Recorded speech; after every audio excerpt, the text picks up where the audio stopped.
suis très ravi de vous accueillir aujourd'hui dans ce point de presse. Et l'objectif, c'est de parler un peu de toutes les innovations que SAP met sur le marché et comment SAP est en train d'accompagner le Maroc dans sa vision de Maroc Digital 2030. Pour répondre à votre question, quels outils IA SAP mis en place pour accompagner les entreprises dans leur transformation digitale et en particulier pour la partie financière. Comme vous savez, SAP, c'est un éditeur international qui est sur le marché depuis 52 ans. Ça nous a permis de construire beaucoup d'expériences et des cas d'usage.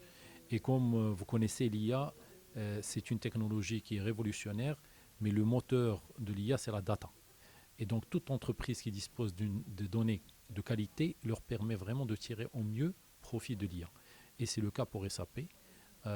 Et ça, on l'applique par industrie. C'est qu'on a un certain nombre d'industries, on a plus de 25 industries sur lesquelles on focus, et ça nous permet réellement d'avoir des éléments de réponse sur chaque cas de figure. Pour vous donner un exemple concret, aujourd'hui on a un copilote qui s'appelle Joule.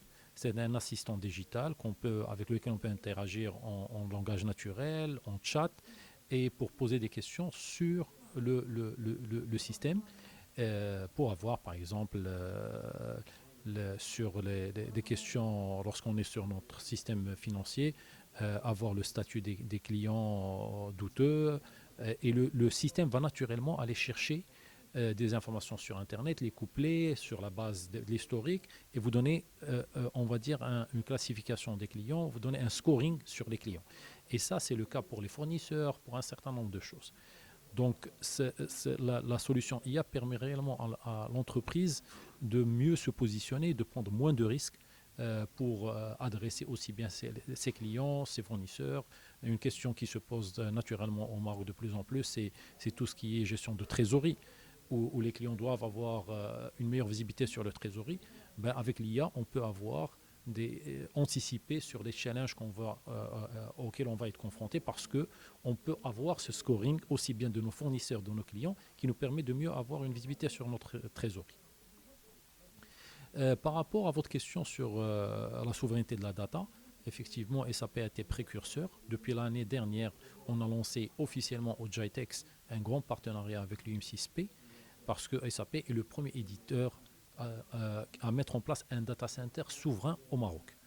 Et ça fait plus d'une année. Et depuis, on a eu une dizaine de clients, aussi bien marocains qu'internationaux, qui sont hébergés aujourd'hui chez nous dans le data center. Et c'est en train d'être amplifié et de prendre de nouvelles dimensions. Ça permet réellement aux clients, en particulier les OIV, les organisations d'information vitale, avoir leurs données au Maroc, comme stipulé par la loi, et de tirer profit de toutes les dernières technologies qui permettent d'avoir l'IA générative, d'avoir les agences qu'on appelle agentiques, d'avoir toute la dernière technologie. Et on continue à mettre à jour ces solutions comme on le fait à travers le monde dans les data centers les plus connus. Nous utilisons aujourd'hui tout ce qui est intelligence artificielle et data en traitant une masse de données assez importante et assez sensible pour pouvoir driver tout le business de bout en bout, de l'approvisionnement jusqu'à la partie vente, donc toute la partie supply chain et production, en étant dans une logique data-driven. Donc les outils comme SAP, le cloud et tout ce qui est data et intelligence artificielle nous aident dans le quotidien pour réduire le temps de prise de décision. Donc on est sur un time to market de prise de décision qui est vraiment très réduit et qui nous permet aujourd'hui d'agir pour satisfaire, on va dire, nos clients qui sont des patients et de pouvoir permettre de mettre le médicament sur le marché le plus tôt possible. Donc éviter les ruptures sur le marché et tout ça. Donc on est dans un secteur assez sensible, on est dans une mission humanitaire de santé et les outils techniques et technologiques nous permettent de bien servir nos clients qui sont les patients. Alors, à l'Agence de développement du digital, nous nous intéressons au sujet de l'accompagnement à la transformation digitale des petites et moyennes entreprises.